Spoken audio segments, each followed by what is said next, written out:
Senator Cruz and then Senator Duckworth. Thank you, Madam Chair. I strongly support this amendment. I think this amendment is common sense and it is needed. Last year, this committee had a hearing about the severe shortage of qualified pilots and the barriers to entry for new pilots. I'm pleased that this bill will alleviate some of the pressures on the industry, including provisions to ease the transition of military aviation maintenance technician into civil careers. But one area where this bill falls short is fixing the structural problems associated with the lack of commercial pilots. Let's be clear, the commercial pilot shortage is very real, and it is felt most acutely in small communities that have lost regional air service. Right now, regional airlines have more than 300 grounded planes because there isn't a pilot to fly them. 310 airports across the country have lost more than a quarter of their flights. 39 of the 50 states have less service today than pre-pandemic. This is a serious problem that Congress needs to fix. This amendment seeks to provide a supply of experienced pilots to remain in the left seat. Raising the retirement age presents no additional safety risk to the pilot, the public, or the aircraft. Raising the retirement age from 65 to 67 to match Japan and Canada would be a modest improvement to help stabilize the workforce and improve air service. There is no valid safety argument against this change. Pilots would still be required to undergo the identical, regular, and thorough health exams. Moreover, the profession is already among the most regulated for safety. I will note the irony that some in the Democrat majority said we could not adjust the 1,500-hour rule because it was critical for safety to have the most experienced pilots to fly. And those very same senators are saying 67 and 66-year-old pilots are too experienced to fly and must be fired. Now, I understand labor union leadership opposes raising the retirement age. And they claim because it would be disruptive to implement and their membership doesn't support it. This is a weird union issue. It is strange when a union says, I like these members more than these members. That is an odd behavior for the leadership of a union. Madam Chair, I ask consent to enter into the record a letter from more than 50 current and former ALPA elected representatives that says that many pilots support raising the retirement age and that ALPA is not reflecting the stance of their members in their advocacy. Without objection. Here are two excerpts. Quote, ALPA's position to maintain age 65 is flawed and does not represent its entire membership. It is based solely on the earnings aspirations of younger and less experienced members who are eager to replace the highly experienced pilots forced to retire at age 65. Their motivation is driven exclusively by the industry's seniority system. Here's another quote. Quote, ALPA's position ignores the perspective of the highly experienced pilots who are qualified and capable of continuing to work until age 67. The letter goes on to say that ALPA is actively lobbying against its members. I would also ask consent to enter into the record a letter from 66 stakeholders across the country, including rural airports in Colorado, Georgia, Idaho, Illinois, Iowa, Louisiana, Maryland, Michigan, Minnesota, Mississippi, Montana, New York, Pennsylvania, Oklahoma, South Carolina, Texas, Utah, Wisconsin, and Wyoming, and aviation organizations in Alaska, Iowa, Montana, New York, Nevada, and West Virginia, all in support of raising the retirement age. Without objection. I will note that on Monday night, ALPA President Jason Ambrosi was served with a lawsuit on behalf of experienced pilots who are healthy, trained, have the most number of flight hours, and are willing and eager to continue flying. The lawsuit alleges that ALPA has lied time and time again in its advocacy against raising the retirement age. Democrats on this committee will likely cite a letter from Administrator Whitaker sent earlier this week saying the FAA would like to study this issue before Congress raises the age.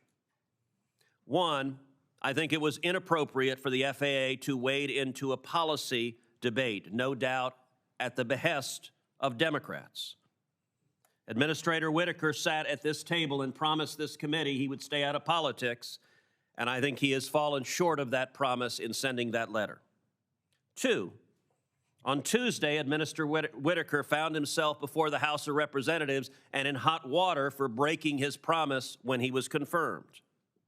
And here's what Administrator Whitaker said about the FAA's position on raising the retirement age. Quote, "The official position is we don't have a position."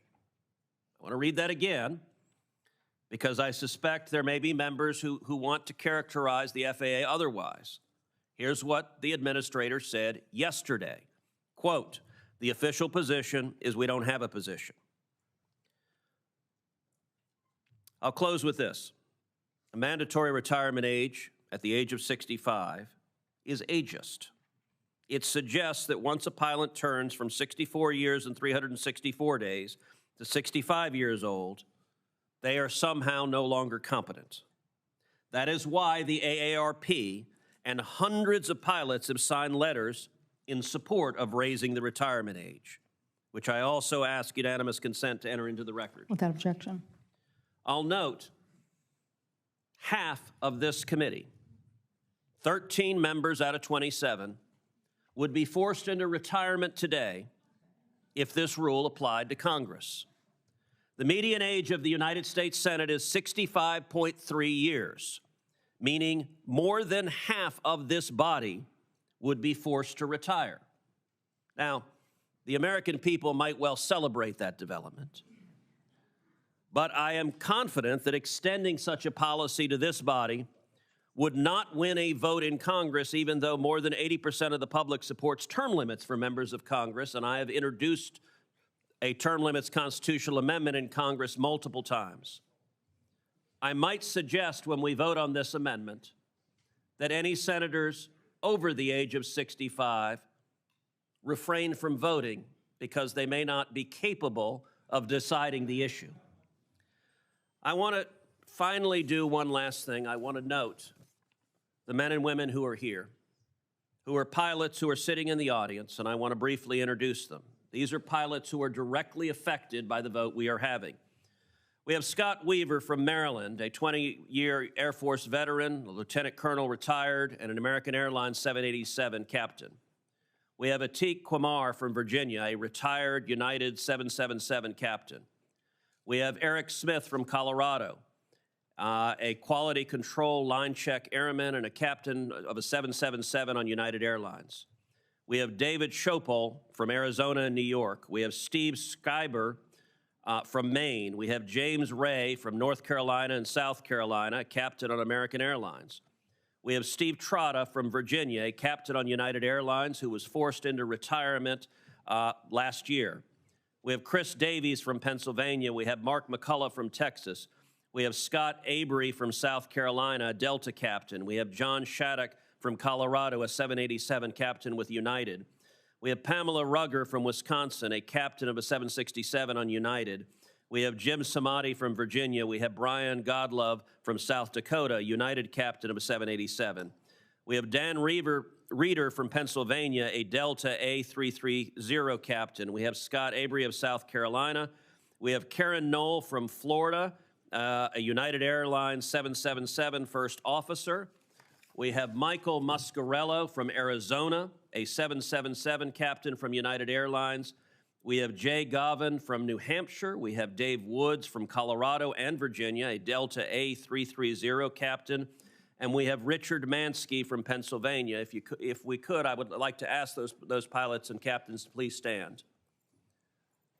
And I would ask each of the members of this committee to look in the eyes of the men and women.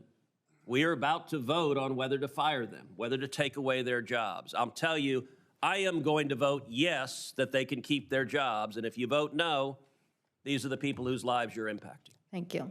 Senator Duckworth. Thank you, Madam Chair. I want to say that I disagree with the characterization of this issue as one of pilots having too much experience, as an issue of the pilots over the age of 65 being a safety risk. And I also disagree with the characterization that this is a partisan political issue. It is none of those things. What we're trying to do here is look at solving a couple of problems, one of which is the real pilot shortage that happened in this country. Part of it is because the commercial airlines paid to have pilots retire during COVID and bought off over 15,000 pilots. At the same time, they did not hire enough pilots, and they have amped up that process. I want to briefly explain why I oppose this amendment to raise the mandatory pilot age retirement. I agree with my good friend from Tennessee that we need more pilots, especially for regional carriers. That's where we need more pilots, is at the regionals. But it is not clear to me that raising the retirement age will fix that problem, and I fear that it will create others. So the two main things why I would oppose this amendment is, first, it will put our nation out of alignment with the International Civil Aviation Authority, ICAO. This is a treaty that governs international air travel, and it sets the pilot age at 65. So if we raise the pilot age to 67, those pilots can fly in the United States, but will not be able to fly into ICAO countries. So even if you have a country like Canada that allows pilots to fly over the age of 65 domestically, they still can't let American pilots into their airspace who are over 65 because it's in violation of the ICAO treaty. Similarly, in Japan, they allow their pilots to fly well past 65. And again, it's the same problem. We have an international treaty problem. And if we want to fix that problem, then I would urge my colleagues to push our ambassador to ICAO to push for that change at the international set. So changing it doesn't do anything in terms of allowing our pilots to fly internationally. And then the second issue that we're trying to deal with, which I think is the bigger issue here, is we need more pilots to fly regional air carriers. Well, the issue we have there is that I don't think that we'll solve that problem with this amendment either. I mean, the notion that a huge number of pilots age 65 who have accumulated enough seniority to fly the highly sought-after international routes would suddenly, upon age 65, transition to flying domestic routes, much less regional routes, seem overly optimistic. Changing routes in many cases means changing equipment. These pilots that are older are flying wide-body jets on international routes. Do you think that they're going to suddenly be retrained and submit to flying small regional jets and even prop aircraft at the regional level? I think that's highly unlikely. I would also add that if we're going to take a step forward at this is not about safety of these pilots. I hope to fly well into my 70s and 80s. I'd love to be scaring my passengers for a long time to come. I'm nowhere near as experienced as you, and I flew much slower and lower than these wonderful pilots who are here.